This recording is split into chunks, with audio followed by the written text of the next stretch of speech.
Hello and welcome to Lesson 4.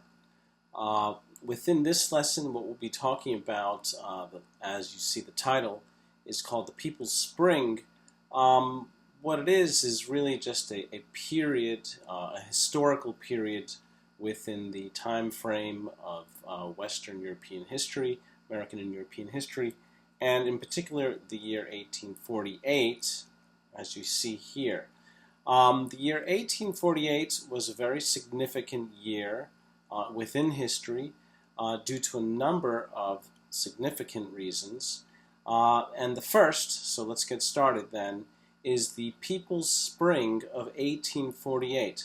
Now, if you recall, we've already looked at a number of revolutions that have occurred throughout the recent early modern history that we've been exploring. And first, that's been the American Revolution, and of course the French Revolution. We've also looked at other types of revolutions like the scientific, agricultural, the industrial.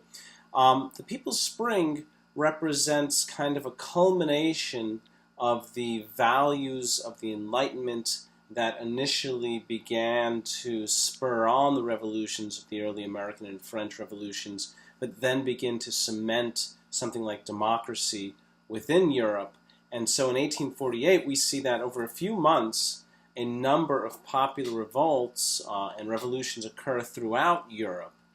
So these revolutions and revolts will be important because they're going to be fueled on by a lot of the ideas that were, as I said, cemented earlier in the Enlightenment, and they're going to be fueled on by something like the French Revolution, which had occurred about 50 years earlier. Unfortunately, all of these revolutions fail, but the basic, let's say, foundation for democracy within Europe starts to spring up.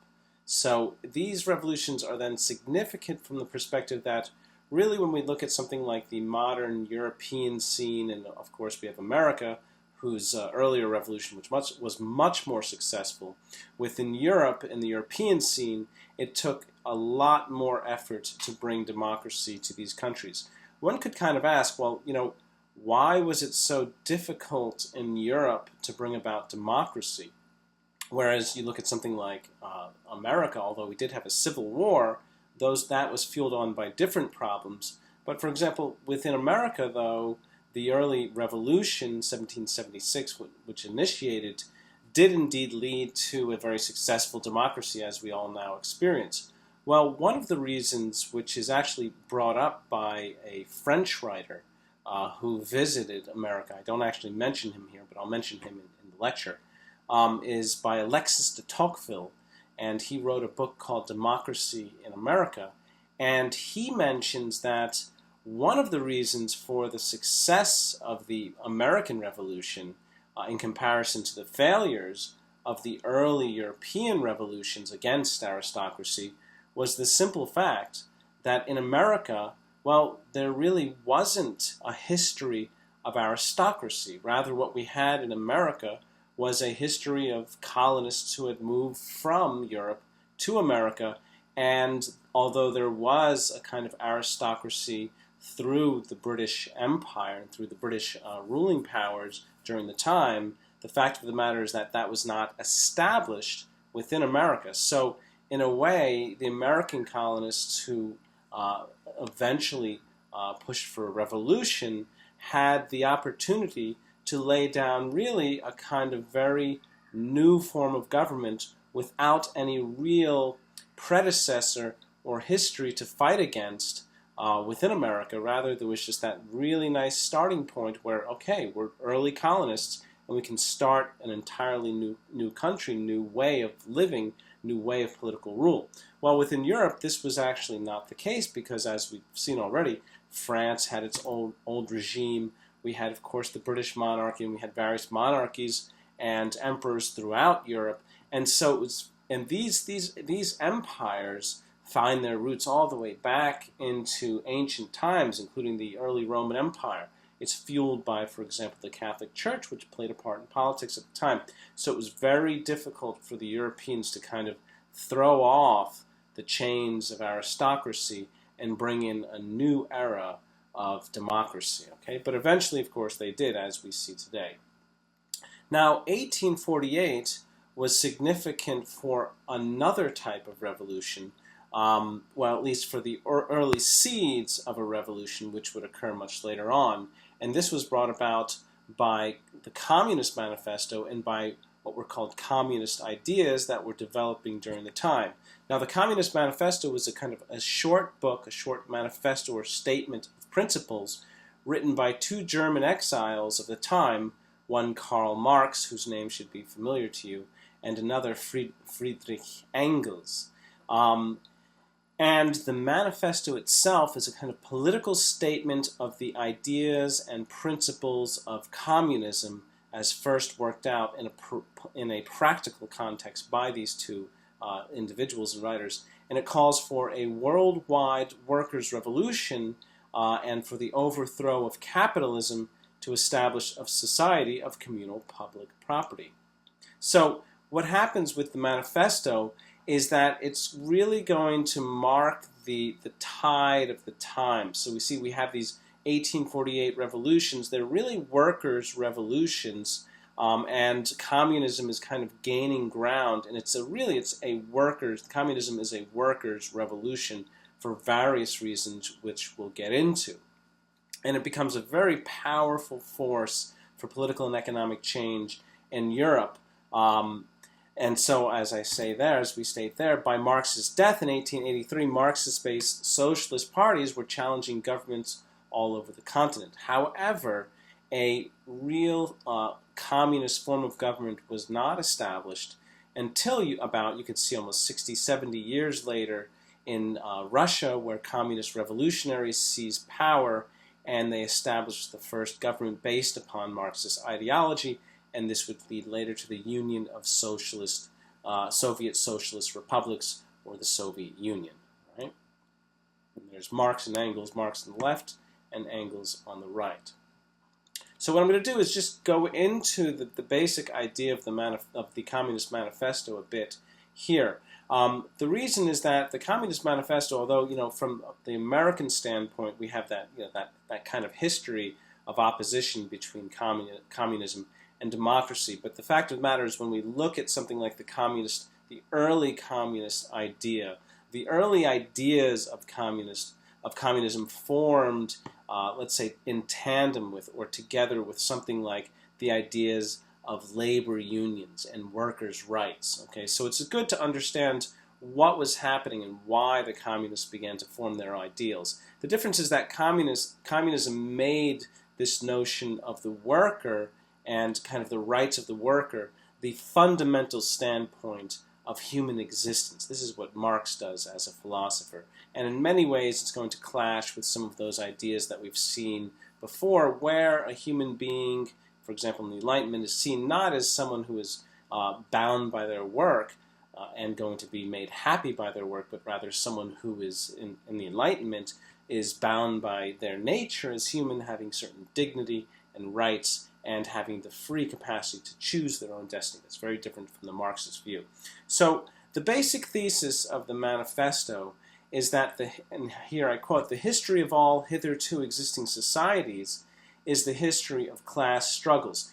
I think that with this point, Marx, who was really the writer behind the manifesto, strikes a very powerful point, because if we look at history, we really do see the fact that much of human history is indeed marked by this kind of class struggle and tension. So if we go way back into deep history, look at the old ancient Roman era, well, we see that while we had the aristocrats and the nobles ruling, and we had a large contingent of slaves, and that this kind of master-slave relationship would actually be handed down throughout generations, so that even in the 19th century, within the U.S. after the Revolution, there are still masters and slaves, right?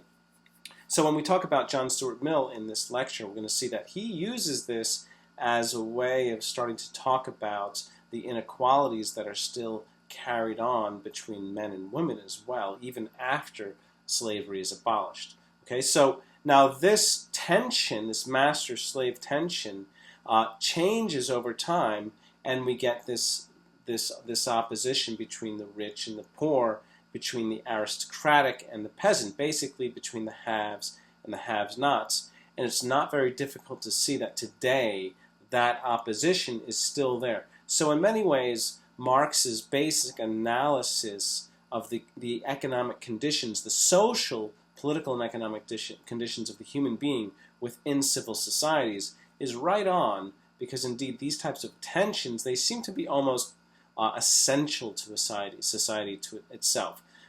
So now within Marx's time, what we had, and we saw this before, industrialization and the Industrial Revolution created a new type of class struggle. So now within Marx's time in 1848, we don't have generally the master-slave relationship, although those relations still existed, but rather a new relationship forming from the Industrial Revolution between the industrialists, basically the factory owners and the business owners and the owners who owned all the land, and versus the wage laborers who basically had to work in the factories and who had to rent in order to actually live within a certain property. And he calls the industrialists the bourgeois and the laborers, the proletariat. So it's good to look at some of the problems of capitalism at that time. And you have to recognize that during the time, within the early 1900s, mid-1900s, 1848, 1850, so the nature of capitalism and the growing expansion of the markets was very different from today, because today there are a lot more checks and balances within for example, the American capitalist economic system, so that in many ways we're not really a pure capitalism, which you would see during that time, or for example, in the early 1900s in America. We're kind of a socialist capitalism today, so there's a lot of regulations which are in fact needed. You can't have a free market without certain types of regulations, because the free market left on its own will tend to exploit the worker, and you have to be very careful not to do that. So what happens during around 1848 is we see that 90% of the population at the time do not own land, right?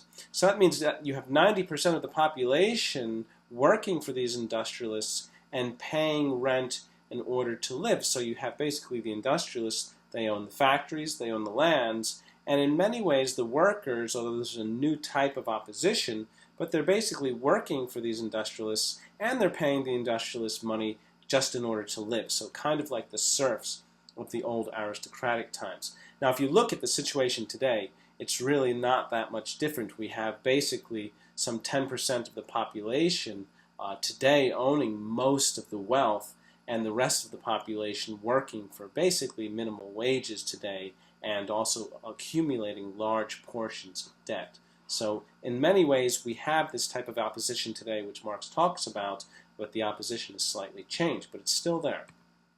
So the laborers also received during that time minimum pay for their wage, and you'll want to bring to mind here one of the classical economists, David Ricardo's, his iron law of wages, that because of the nature of capitalism, requiring expanding markets, requiring profit and revenue, basically the workers that you have working for your business, you want to pay them as little as possible so that you can basically capitalize, get as much profit as possible, because every time you increase the salary of your workers, you're decreasing the amount of profit you're making.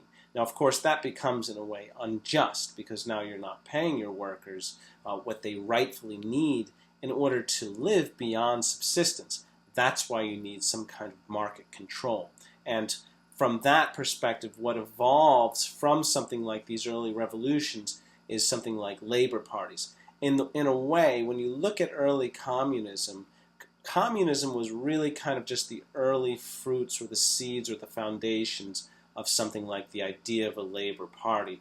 And in the hands of Marx, who is this kind of great idealist philosopher, communism expands into this kind of way of life and political system. Right? So it becomes something of a different monster in many ways. All right. So now what happens with this reduction of the labor to a kind of mechanism for the capitalistic machine, we see that the less skillful will, of course, receive less wages. Now, during that time, of course, you don't have the types of protections that we have today. So women and children, now women generally who were not allowed to vote, and many of whom did not receive an education, were then left to the power of the capitalists, who were brought into the factories, and they were receiving basically wages which you could barely live on. And children as well were brought into the factories. Now, they weren't forced. They, of course, had a choice, but in many ways that was their only choice. But because of this, they were forced to work sometimes 7-day weeks, 12 to 16 hours a day, and they received next to nothing, close to nothing for their labor, basically the minimum amount just to get by. So you can kind of see this today if you look at something like the minimum wage. You look at kids today coming out of college, or out of high school rather, working at something like the local fast food places, and they're going to receive minimum salaries. Now, the difference is that the minimum wage is now going to be controlled, okay, by the state or the government, so that there are going to be restrictions as to how little you can pay your laborers, okay? So the way you want to think about it is that if there were no restrictions and you needed a job right now and you went to a local fast food or factory somewhere in town and they said, okay, well, I'll give you a job, but you have to work, let's say, 16-hour days, and I will pay you 50 cents an hour. Now, you see, this is kind of what it was like for these people. Right? So what this brought then is Marx laid down kind of 3 aims of communism. And his first aim is to form the proletariat, in other words, the working class, into a single class. So what's going to happen is that basically the workers during that time will have no rights, and the reason for this is that they have no representation in government. And so with this notion, the Communist Manifesto rather, you have one of the aims is that, well, let's get together and form a labor union so that we can protect ourselves politically. Okay? The second aim then becomes more, let's say, Marxist and idealist communist now in flavor. And this becomes the notion of overthrowing the bourgeois supremacy. So in other words, and the third one then is that they would do this through political power and violence if necessary. All right? So the communist aim then, okay, has this initial notion where we want to protect workers, but then it evolves into this notion that what we need to do is actually kind of destroy the landowner class itself. Okay? So we need to destroy those who actually possess the wealth, remove the wealth from them, okay, and in fact distribute it. Okay, so, and you'll notice there that the very idea of communism is based upon a notion of justice, which is referred to, which Aristotle, the ancient Greek philosopher, refers to as distributive justice, and it's the basic idea that each person ought to receive an equal share in the things that possessions that are in life. Okay, so what Aristotle also discusses is that while there are other types of justice and not just distributive justice, in many ways communism reduces everything to distributive justice. Just to give you an example, there's also a notion of rectificatory justice, where, for example, if somebody steals something from you, then, well, now we're in a state of injustice and inequality because the person has stolen from you, so you need to rectify that by either punishing them in some way and or having that person return the property to you. So it's not just distribution there. So now the basic strategy of communism, which many of you should be familiar with the idea, is that because of point 2 there, in the aims, the overthrow of the bourgeois supremacy, the idea is that what we need to do is completely abolish private property. Okay, so now that's a very radical idea, and I think today it's much more radical. But during that time, you have to realize that the notion of abolishing private property was not that radical, and the reason why is the point that I list below. Basically, 90% of the population didn't own land anyway. So imagine you have 10 people in class, right? And let's say that one person in the class, which is the way it would be, has all the paper and you're about to take an exam, and the other 9 people don't have any paper at all. And so somebody comes in the class and says, well, maybe the person who has the paper should just give everybody else paper so people can take the exam. You see, everybody else in the class would say, well, yeah, that makes sense. But now you can imagine changing that, and you can imagine that everybody has a little bit of paper, right? So this would be the scenario today, that we have 10 people in the class, everybody has a little paper so everyone can take an exam, and there's one person who just has a lot of paper. So notice how abolishing property in that sense doesn't make sense, because everyone who has a little paper might not necessarily want to give it up. You see? So it's a very different scenario today. Okay, so that was the 1848 revolutions and a short discussion of communism, which kind of goes hand in hand with the types of revolutions that were occurring now. What I want to get into now is the book that you'll be reading for this week, and that's John Stuart Mill's On Liberty and the Subjection of Women. They're actually 2 essays. They're not real books. They're kind of shorter essays that he wrote. What I have a picture here of is John Stuart Mill himself on the left, and on the right we have his wife, Harriet Taylor Mill. And the reason that I'm showing a picture of both of them is because, well, as John Stuart Mill himself confesses, that although he wrote the essays that you'll be reading, his wife actually helped him in the writing of these essays, both in idea and in content, as well as the daughter of his wife, especially the second book, The Subjection of Women. So let's get into some of the discussion of these works. Now again, you'll be reading these works on your own. What I will be doing in this presentation is just giving you a general overview of the main ideas within the works. And when you use that along with the reading questions, you should be able to get a good foundation, and also you'll have the direction you need for understanding the basic points of the text. So remember, The Subjection of Women and the On Liberty, okay, these books are, you could say, philosophy and political science kind of wrapped up into one. And so you're going to get a lot of different ideas when you read this. You're not necessarily going to understand everything, and I don't expect you to understand everything, but I think the basic and principal points that he wants to express within these books, for example, that women should be treated equally, and that a person should be free to do what they want as long as they don't harm someone, I think those points you can understand and you can think about on your own. And so as you read these books these essays, think about the main points that I go over in the lectures, the lessons themselves. All right. So just a bit of a discussion of John Stuart Mill and his wife. So Mill, lived 1806 to 1873. So you'll see he lived during that era of revolution. I'm not sure why it says Harriet there. That's just a mistake.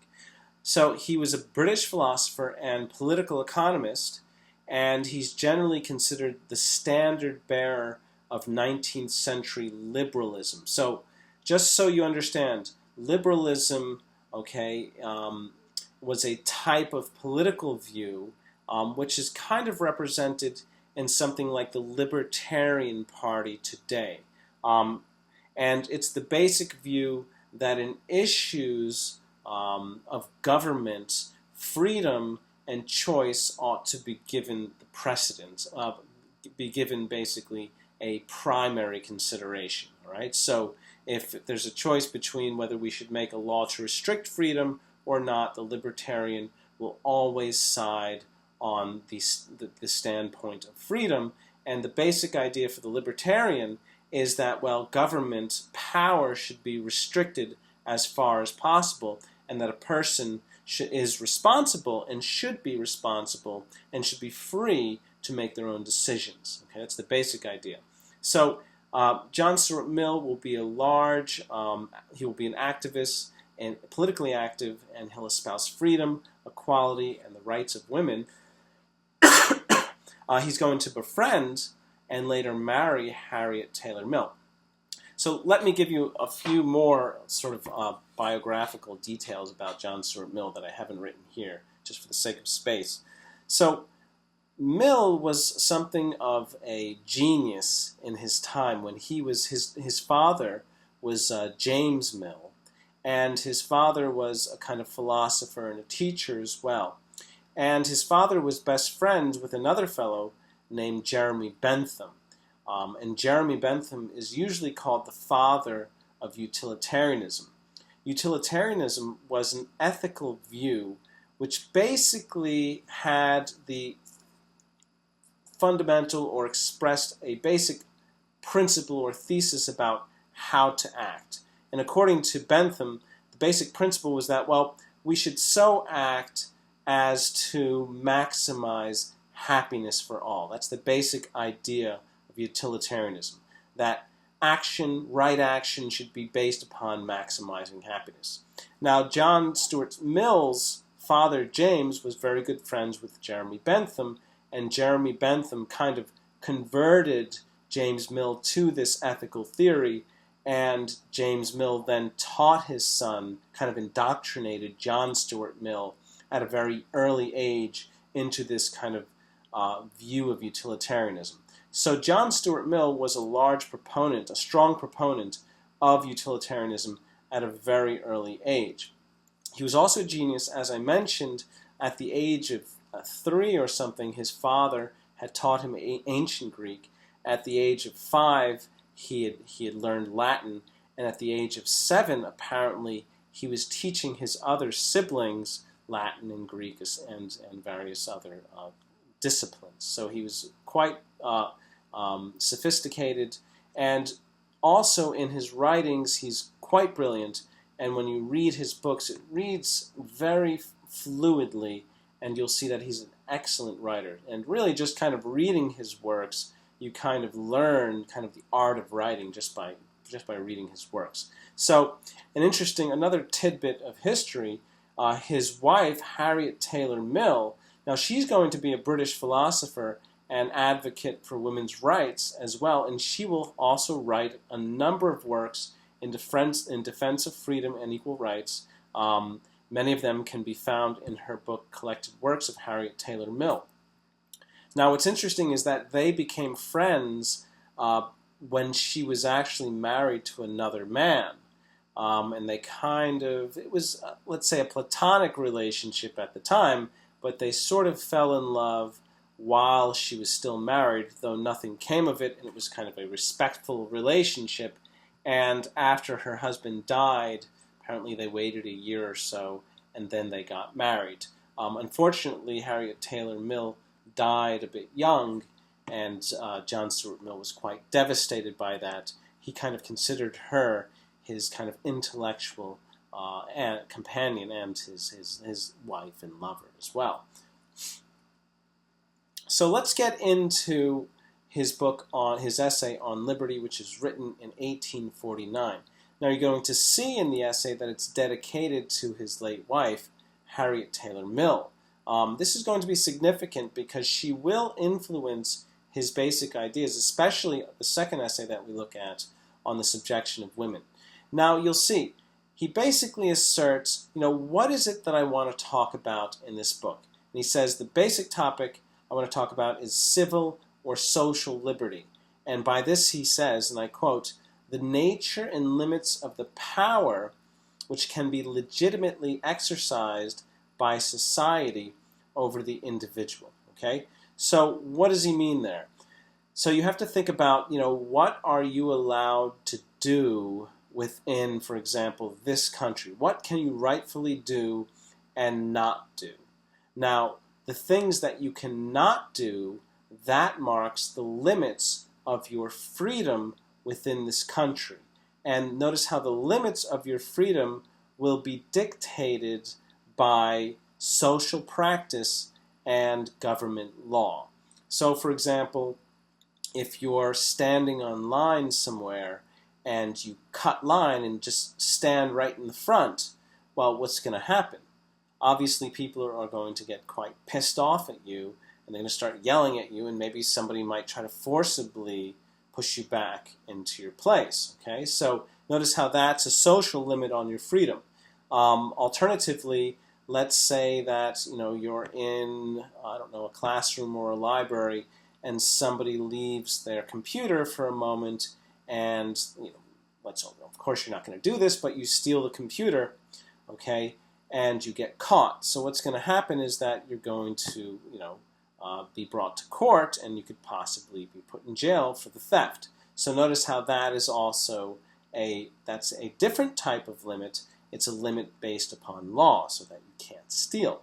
So what he wants to know is, well, what are the limits? So how much of a person's freedom can be exercised? What's the limits of our freedom? Now, notice how we all recognize certain limits, and for many reasons, we recognize this because of how we've been brought up in society.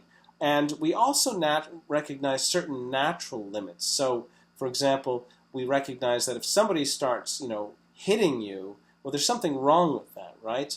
And in some ways, you don't have to be taught that by someone so much as experience it as well. So if you experience someone hitting you, you recognize, well, this person shouldn't be allowed to hit me, right? And it seems that a civil society, notice how he wants to talk about civil liberty, should protect me in the event that someone wants to hit me, right? Okay, so, and that's these limits that he's talking about. But then there are other types of limits, that are not so obvious. So, and we can take an example. If somebody starts to, scream derogatory things at you, or discriminatory words, or kind of hate speech, and you could say, well, wait a minute, is this person allowed to say such things to me? Okay, and in fact, there are limits there, even within the U.S. Even though we have certain free speech rights, there are limits to the type of speech that can be spoken. So certain types of hate speech cannot be used, especially if they lead to violence. Other types of hate speech, for example, can be. So, for example, if somebody gets up and gives a lecture on why a particular type of religion should not be permitted to practice within the U.S., that person has the right to give a lecture on that and on their kind of weird ideas, so long as they don't incite violence. So that's a very important point, as long as violence is not incited, okay? And so we're going to see what he thinks are the limits of liberty there, okay? And so the essay's aim then is to show that this, and so this is going to be his answer, right? This is going to be what he thinks are the sole limits a government or a society can exercise on someone's freedom. And he says that the sole end for which mankind, humankind, are warranted individually or collectively in interfering with the liberty of action of any other person is self-protection. Okay? Now, I want you to think about that statement. Intuitively, I think we would all agree with it. Okay? It seems correct. And if you look at our laws, if you look at the Bill of Rights, okay, if you look at the Constitution, if you think about intuitively how you should act and how others should act towards you, and what should be permitted and not, you see that, well, in some ways, yes, a person should be permitted to do what they want as long as they're not harming, and that can include themselves as well, right? But the difficulty here has to do with the notion of harm, right? So what do we mean by harming? When are we harming? So, for example, is euthanasia harm? For example, the deliberately committing suicide for the sake of alleviating pain, right? Should that be permitted? Well, the person is kind of harming themselves, right? Because they're committing suicide. And what about just general suicide itself? Should that be permitted? Because now a person doesn't want to live. Let's say they say, well, I don't have a reason. I just don't feel like living anymore. I just woke up and decided, you know what? I'm bored with life, so I'm just going to end it. And, I'm not depressed or anything, but that's just it. Why should a person not be allowed to do that, right? So you see, this becomes an issue of harm. You can talk about certain types of speech. For example, hate speech. Somebody starts to for example, cast racial aspersions at you. And you can ask, well, shouldn't that person be allowed to do that? Sure, I'm harmed by it, but it's just kind of mental harm, right? Well, what's the limits of the harm? Because there is a harm there, right? So how do we define that? So you see, what's difficult is identifying that harm, okay? And so that's where you get lawyers and judges, etc., and philosophers, and they got to kind of work up all these ideas. Well, what's the extent of harm? And you can talk about, for example, the harm in relation to something like abortion. You can say, well, okay, who's being harmed here? Is it the woman who's being harmed when she's not allowed to have an abortion when she wants to? Or is it always the case that the fetus is being harmed because the fetus, even though it doesn't feel pain at certain stages, is still human, and so that human being should have certain inalienable rights, so that you should not be permitted to harm them, and shouldn't our government laws be protecting the fetus, right? So, and notice that's a big issue today, and it certainly has not been clearly answered. And so these issues kind of dog us even today, and they're issues back in 1859, which John Stuart Mill has to talk about. One of the things that you have to recognize is that in 1859, a person's freedom was much more restricted than what you'd see today. I mean, take the example of pornography. The type of pornography that's available on the internet today, if that were found among people in 1859, probably it would have led to executions, okay? So there's a lot more freedoms today, and that's another example which I didn't bring up of something like pornography. You could say, well, look, there's been studies that have shown that pornography, there's a benefit, and yet there's a line at which it becomes harmful to those who watch it. And certainly with children, there's that harm there. Doesn't that mean that people should not be permitted to post pornography online because children can have access to it? And what about people who actually watch pornography? Obviously, in many cases, it's harming them. They're becoming addicted. So shouldn't they be limited from using pornography, you see? And what about certain types of pornography, that is pornography that's sadistic? Certainly people are being harmed in that, but then they kind of are permitting themselves to be harmed, should they be allowed to, right? And you can get into all different types of issues. You can talk about, for example, drugs, like cigarettes. Should people be allowed to smoke? Should people be allowed to drink? Should people be allowed to use illicit drugs like marijuana and cocaine? You see, all of these things are harmful, and they're harmful in different ways. And so the question is, well, should we be allowed, okay, to use these things? And now it's the problem. Well, what do you mean by harmful here? So even though we have a nice principle here, the aim of the essay there, that we should be free to do what we want as long as we're not harming really others, but to some extent even ourselves, because we can become a burden on society if we harm ourselves too much. Okay, then if that's the case, well, what do we mean by harm? That's a philosophical question. It's a social and political question. It's not an easy question to answer. Okay. So another principle which he offers, and this we get into something like freedom of speech and action, and it's a very interesting point he makes. And he says, if all of mankind minus one were of one opinion, in other words, singular opinion, they all agreed, and only one person were of the contrary opinion, okay, so someone disagreed, then mankind would be no more justified in silencing that one person than he, if he had the power, would be justified in silencing mankind. Now, think about that for a second, okay? And I'm going to give you a kind of very radical example in order to bring this point to the fore. So let's say that we're talking about, we're at a conference, let's say, and there's 1,000 people there, and we're talking about, the right treatment of animals, okay? And one person gets up and decides to give a speech, and the person's speech is about bestiality, and bestiality is where a human being has sexual relations with an animal. Now, I'm using this example because there is today a philosopher by the name of Peter Singer, who is an animal rights advocate who also thinks that bestiality should be permitted at some level. Okay, so this is not crazy bringing up this point. There are people who are talking about these things. But it's a good point, because I think that most of you, hopefully, who are watching this will certainly agree that bestiality, there's something innately, naturally wrong about that, right? But the question is this: even though that's what you think, do you have a right to silence, to forcibly silence a person from expressing their views, a person who says, well, I think bestiality is okay, you see? And so that's the issue, because you're going to get a lot of different types of issues, some more radical than others, right? Where persons are going to express their views, and you have to ask yourself, do I have a right to tell them to keep silent? Okay, so, and this is where you're led to a danger within democracy, especially because in democracy, what do we have?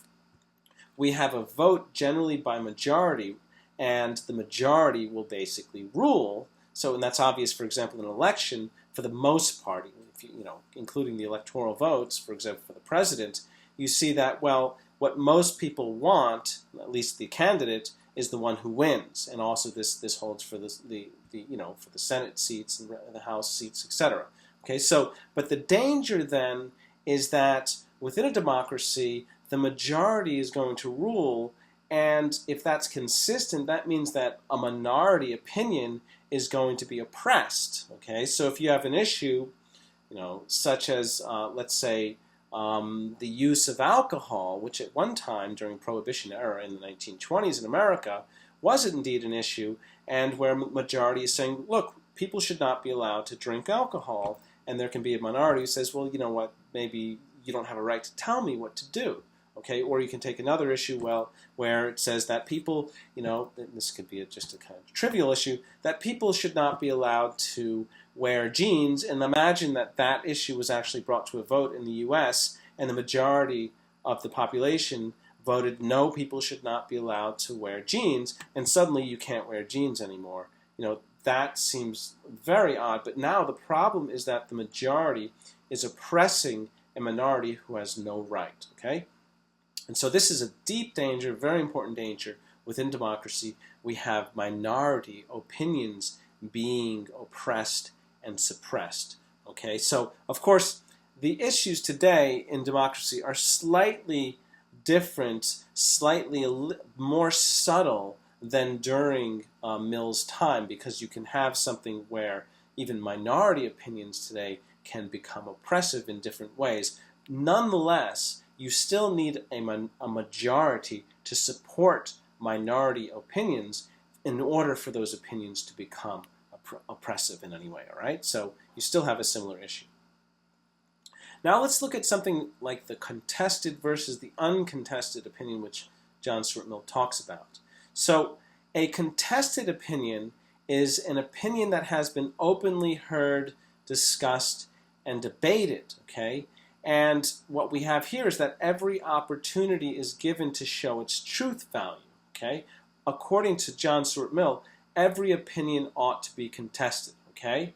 And we can oppose this to something like an uncontested opinion, and that's an opinion that has been oppressed and is not permitted to be heard, okay?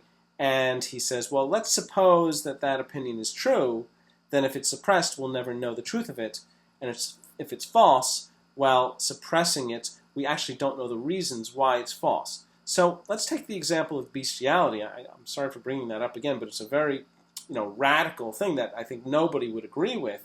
But you can ask the question, well, what if we don't allow persons who believe in that to express their views? Well, according to Mill, he's saying that that's going to be an uncontested opinion, and because of that, we'll actually never get to the bottom of why bestiality is bad, okay? But the fact is, by talking about that issue, maybe we can shed light on something like why bestiality is bad, okay? You can say, for example, that it can shed light on the fact that it's bad because in the end, an animal really doesn't have the capacity to make a choice, you see?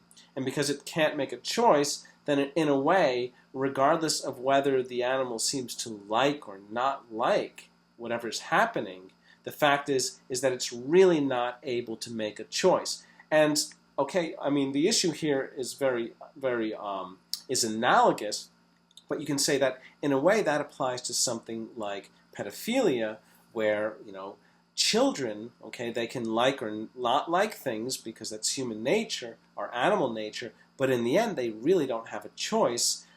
They can't make a real rational choice and decision about what they're doing. And so, you see, by talking about something like bestiality, you can then shed light on something like pedophilia, on the practice of pedophilia, and you can see, well, the reason why pedophilia is fundamentally wrong is because children can't make a rational decision about these things, you see? Let's take the example of an uncontested opinion that is true and which has then been oppressed. For example, maybe someone believes that, well, execution is okay in certain circumstances, okay? And, well, that could very well be true. So, and let's say a society says, well, no, execution is never right, and we shouldn't even talk to a person who thinks that execution is right because this person is foolish and has no idea what they're talking about, so just kick them out of the assembly, and we don't want to hear a single word they're saying. Now, let's say, you know, a certain circumstance comes around, and let's say there's a terrible war, and during that war, certain terrible acts are committed by the opposing enemy side, and finally they capture, for example, the leader of that opposing side, and they take the leader and they put him in jail, and based upon their beliefs, they don't execute that person, okay? And a year goes by, and unfortunately the war is continuing on because this is a terrible war, something like World War III, because that person is alive in jail, and let's imagine that person then escapes, and in escaping, the opposing side becomes eventually victorious, and they commit terrible acts of genocide and destroy that society, which was a peaceful society and thought that execution was wrong, and that society that believed that is eventually destroyed because of their belief.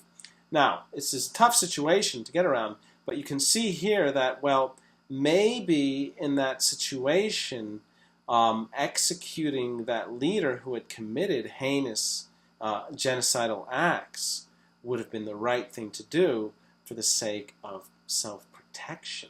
You see, so there's an interest of harm there that could have befall a society if they don't actually enact this, all right?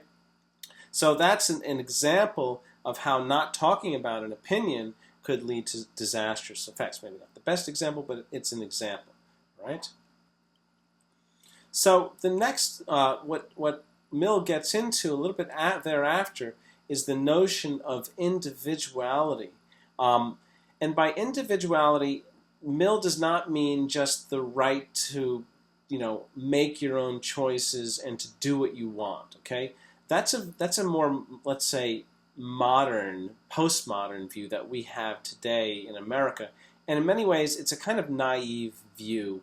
The reason is that it looks upon choice as something that we can just make in the present without thinking about the future. So what makes us an individual is not just making our own choices. Rather, what makes us an individual is making choices which define the course of our life as an individual.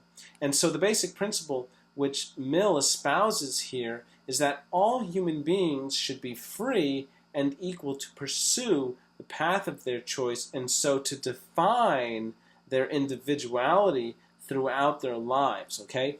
And this leads to a kind of genuine meaning of individuality. It's the freedom to determine one's own path toward happiness in life. So looked at, you know, in the early 19th century, what we had is that, you know, one's path in life was often defined by one's position or class that one is born into. And this was certainly before the French Revolution. This was the case where we had peasants or serfs and the noble and aristocratic class, and it was impossible to advance to the upper class. And certainly in Mill's time, we had the fact that, you know, children were being reared to go into certain professions, okay, and women for certain had very little choices, and most of them were being reared into marriage, okay, and had very little choices otherwise. So what Mill is saying that, you know, this is wrong within a democratic state, within a democratic state, and certainly based upon our capacities and our rights as human beings,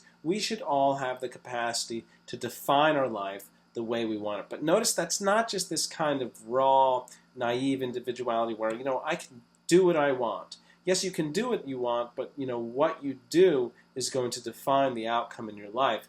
So you can also do things in a very naive and foolish way and kind of destroy yourself. And so there's nothing individual really in that kind of self-destructive path, because many pursue it. What's individual is creating, let's say, a wholesome life of happiness for oneself and for one's loved ones as well. You see, it's very different. And that kind of contributes to society in a democratic way. So now what we're going to do is get into the rights of man here. We're going to talk about this briefly, and I use the word man there for a point because we're going to talk about the rights of women as well. And this is a kind of old print, terrible picture of a slave owner and slaves, and he's holding the child, and the man, it seems in that picture, is begging. The other one, likely for the life of the child, and he's about to be whipped. So this is obviously the opposition between the slave owner and the slaves, and it's showing here the indignity and inhumanity which is caused by this relationship, this master-slave relationship, this terrible picture. So, and I bring that up because what we do have within our history, an unfortunate practice which has been in human history throughout, since the beginning, is the practice of slavery. Fortunately, throughout that history, there has been a push along with this recognition of human rights and equality toward the removal of slavery. So, January 1st, 1863, in America, in the U.S., President Abraham Lincoln signs the Emancipation Proclamation, freeing all slaves in the U.S. Now, it's interesting because in the U.S., slavery was actually practiced much longer than in many of the European states who had already banned slavery and granted full rights and status to slaves. However, we did not have, and these rights, it was not equal rights. Okay, so many of them were not yet allowed to vote and to receive the same types of education and jobs, etc. So with the 15th Amendment to the Constitution, the U.S. Constitution, 7 years later, all men, and notice that's in bold, were allowed to vote regardless of race or creed. Okay, and I've put here a little note, which is a very unfortunate fact about our age today. Have we made progress in slavery? That's the question, yes or no. And if we looked at the facts, we see it's actually a yes and a no. That today slavery is illegal everywhere, or at least almost everywhere. Okay, but there are more slaves today than at any time and any point in history. Go back to the ancient Roman era. There are more slaves, more individuals living in slavery today. There are 21 to 36 million slaves worldwide. So we have this terrible practice which is still carried on even though it's illegal. Right? So let's look at the rights of women. Okay? So what about women? Okay? So notice again here that the 15th Amendment to the Constitution granted all men in the U.S. the right to vote. Well, women were not granted that same right until 1920 with the passage of the 19th Amendment. So think about that. 1870, all men allowed to vote. Women were not allowed to vote until 50 years later. And so that kind of points to a very odd practice which is kind of subconscious within society in regards to the inequality between men and women. Why is it that women were not granted the same rights along with men in 1870? You see, that's a big question. Okay, so the 18th and the 19th century saw a lot of early efforts which pushed toward women's rights. Okay, and a lot of this came out of the Enlightenment as well. But as I had mentioned earlier, one of the failures of the Enlightenment and of the French Revolution was to bring about a push toward women's rights. Okay, although there was this push toward the rights of man. Okay, and we saw, and you've read also, the Declaration of the Rights of Man and Female Citizen. We see that the same rights were not affirmed for women. So we see that Olympe de Gouges, right, who is a French playwright and activist during the time, wrote a kind of the Declaration of Rights of Women and the Female Citizen, which kind of patterns that declaration that you read one for one, but in this case expresses those rights for women. And of course it's modeled off the earlier French Declaration and exposes the failure of the French Revolution in promoting gender equality. Another individual is Mary Wollstonecraft, who is an English writer and philosopher, and she wrote a vindication of the rights of women in 1792. Her primary argument is that women ought to be given a rational education. And that argument was against the prevailing thought of the time, which was that, well, women were just too sensible and they couldn't think abstractly, okay? And so they shouldn't be given an education in something like mathematics because they can't do it. And her basic argument is that, well, women can't do it because they're not given the opportunity, so that if you don't educate a woman, okay, in the same way as you educate a man, well, obviously she's not going to be able to compete and do the same types of abstract thought because she just doesn't have an education, which is obvious, right? So now we turn to the second essay of Mill, which is on the subjection of women. This essay is actually develops from an early essay written by his wife, okay, Harriet Taylor Mill, The Enfranchisement of Women. So it kind of develops on the ideas of that essay. And interestingly, Mill wrote this essay with Harriet's daughter, Helen, after the death of her mother. So it's a very interesting relationship there. So, which is one of the reasons I had you read this essay and not one of the other essays written by a woman, because in many ways this was written by two women along with John Stuart Mill. So the aim of the essay, according to Mill and Helen and Harriet, is to show that the principle of inequality that holds between the two sexes is wrong in itself, to be replaced with another perfect equality. So what I want you to take a look at is that notion of wrong in itself. Okay, philosophical, or in philosophical jargon, or philosophically speaking, in itself here we mean wrong by nature. In other words, wrong according to the way in which things are by their nature, okay, as they kind of primitively arise in nature. So what he's saying is that the inequality among the sexes is not a natural practice, okay? It's something which has actually been learned and inherited and is a perversion of our natural nature, and that according to our natural nature, we should be treating women equally, okay, and men. So this is a very interesting argument because you'll notice that it flies against some of the intuitive ideas that have been inherited since ancient times about women, ideas that say, well, women, are naturally subordinate to men. Okay, so he's saying that this is false. Okay, and so he's saying that the difficulty in arguing this point is that inequality is indeed part of our inherited and customary views and values about the status of women in society. In some ways, you can say, well, look, if you read the Bible, you can see views that state that women are subjected to men. Okay, well, of course, remember, humanities, there's interpretation. And so even those notions in the Bible, you can interpret them in different ways. Okay? But now, in order to understand the predicament of women in the 19th century, you can look at Mill's discussion of marriage within the subjection of women. And there he talks about the status of women during that time. So, to start off, an unmarried woman basically had very few rights, okay? She could not vote or hold office. She had few avenues for education, so basically couldn't enter a university. And in terms of jobs, there were really no meaningful jobs for women during that time, unless you're in an aristocratic class. But even in the aristocratic class, women generally didn't do much except get married, okay? And usually within the confines of marriage, the aristocratic women would usually pursue paths, for example, of the literature, and they would be educated educated, but certainly within the lower classes, there was no real education for women, and so many women were just given the option to marry or enter into some form of menial labor. Okay, within marriage, on the other hand, and I want you to look at this.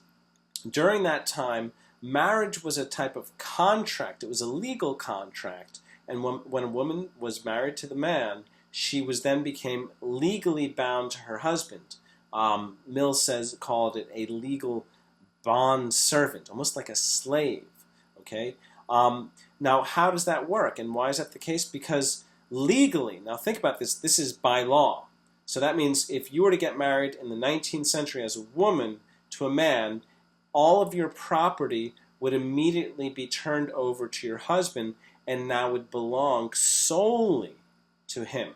So, okay, you see that? So, in other words, if you had, whatever money you had in the bank or property, such as a car or a house, that would all now belong to him, and that would all be in his name because it could not be in the woman's name. In fact, it would be in the name of your guardian at the time. So, what's interesting is that Mills says this condition of women is actually worse off than the Roman slaves, okay, of ancient times, because even the Roman slaves were allowed to have some little bit of property, which was called a peculium. And the property, it was a type of property held by the slave through the discretion. In other words, the master allowed the slave to hold it. Okay? So, even worse, by law. Okay? So, let's say you get married, okay, and you have children. The children belong to the husband. So what does that mean? After the death of the husband, if the husband does not write anything in the will that, well, the children belong would be given over to my wife, the children now belong to the state and are given to a guardian because she has no right over them. They don't belong to her. Also, if the husband so wanted, he could send the children away, never to see their mother again because, well, he owns them and she has no rights over them. This was later restricted in 1839, thankfully, through the Custody of Infants Act because of various malpractices that were occurring. Another point, in marriage, if a woman left her husband, she can take nothing. Why? Because none of the property belongs to her. Also, if she acquires anything during that time, the time in which she's left him, he can compel her to return it by law or force. Even if her relatives give her anything, he can still seize her earnings by law. And so what was left then in a situation, for example, when a woman were to marry a man who became a tyrant, would be legal separation would be the only real option she had available for her freedom. But unfortunately, this was excessively expensive. It was generally only open to the higher classes, and for the lower classes, really, it was only given in cases of desertion. For example, the husband simply left the family, or excessive cruelty, and you can only imagine the type of cruelty that was recognized during the time to the extent that they would actually offer legal separation. So you see, in 19th century England, a woman's status within and outside of marriage was really not the type of status that we would recognize today as a status that was dignified for the individual, certainly, and it's a status of deep inequality. Okay, a woman had very few rights at the time. So what I'm going to do is again go over some of the broader points, okay, and I'm going to go over a few points in which Mill offers some discussion of some of the arguments against the equality of women and his responses. So the first argument, okay, is the primary argument that we've often heard in history, and it's the argument that, look, by nature, women are subject to the will of men, okay? And you can argue this based upon a few points. You can say, well, biblically it says in the Bible that women are subordinate to men. You can also offer, okay, the argument of the rule of force. And you can say, well, look, let's say that suddenly there was some great disaster, right? And we were all forced to live in primitive times again.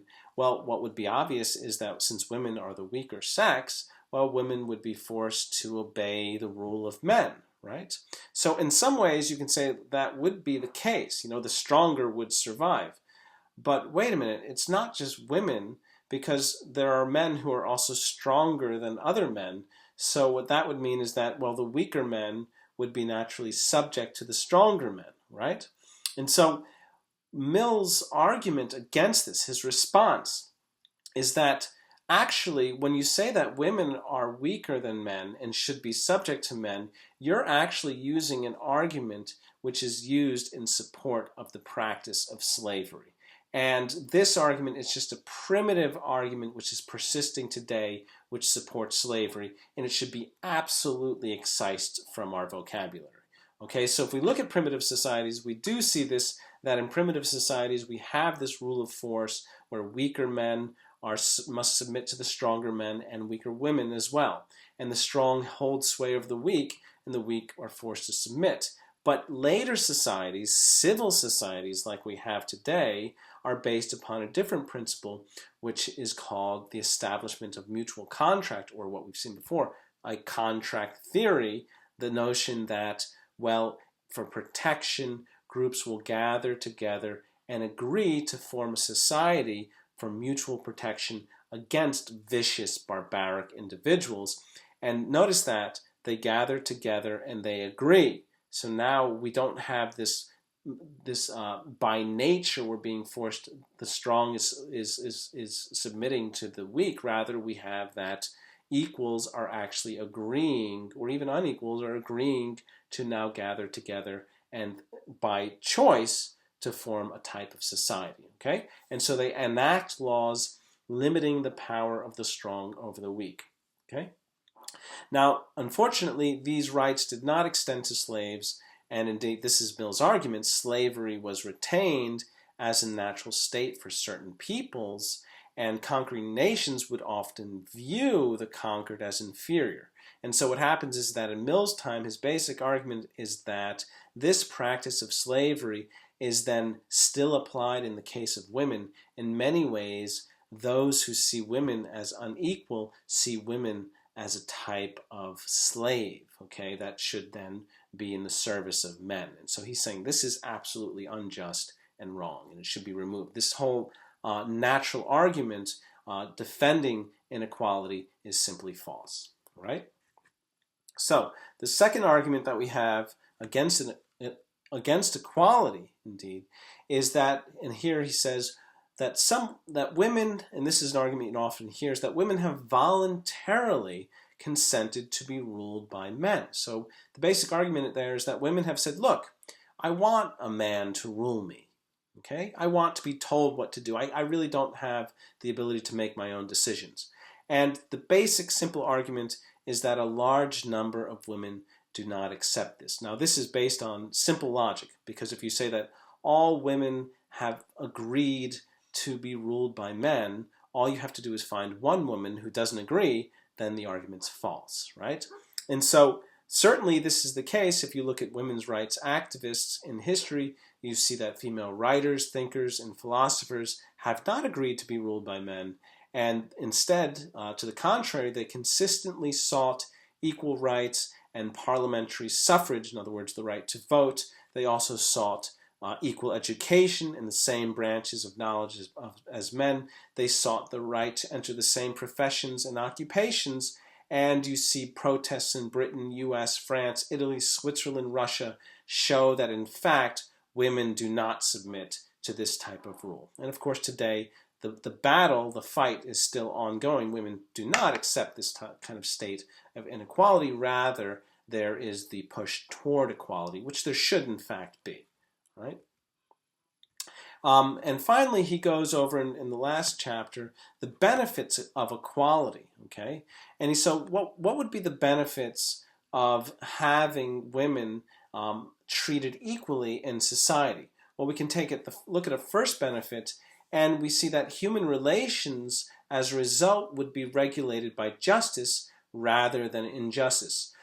So what I want you to do is think about the type of inequality which is practiced when women are not treated equally, or any member of a society is not treated equally. What you're going to have then is a society in which person A is going to have certain rights and person B is not going to have certain rights, and now your entire society is going to be structured basically based upon this injustice between individuals. and it's going to, this basic structure is going to work its way throughout all of society. Now, if this is the relationship between a man and a woman, and in general you see that families are structured around this relationship because you have children, then you're going to see that the familial structure will then be the structure of society. If the family structure is unequal and unjust, then society will itself be unjust. And so he's saying, no, what you should do is balance that relationship out, and in doing so, your society will be ruled by justice and equality, okay, rather than injustice and inequality. I think it's a very powerful argument, and the reason is that that simple argument has very, let's say, far, the consequences of that argument are very far-reaching, okay? So a second benefit is that freedom and education of women, the equality of women as well, will strengthen society. So think of it this way. You have society A and you have society B, okay? And society A has all the technology, has the same population, okay? It has the same advantages as society B, okay? So they're basically equal in all ways. The difference is that in society A, women are not allowed to vote, they don't get an education, they don't have the possibilities to go into professions, etc. But in society B, women do have the ability, they have education, they can enter into jobs. Now the question is, which society is going to be stronger? And the answer is actually intuitively clear. Society B will be stronger because now in society B, in society A, half of the population is uneducated and can't contribute to science and technology, whereas in B, since the women are educated, etc., well, they can contribute to science and technology and education and humanities, and so it's going to be a stronger and more powerful society. Indeed, this is what we see today in societies where individuals are treated equally, especially democratic societies, are the ruling societies and powers of today. All right?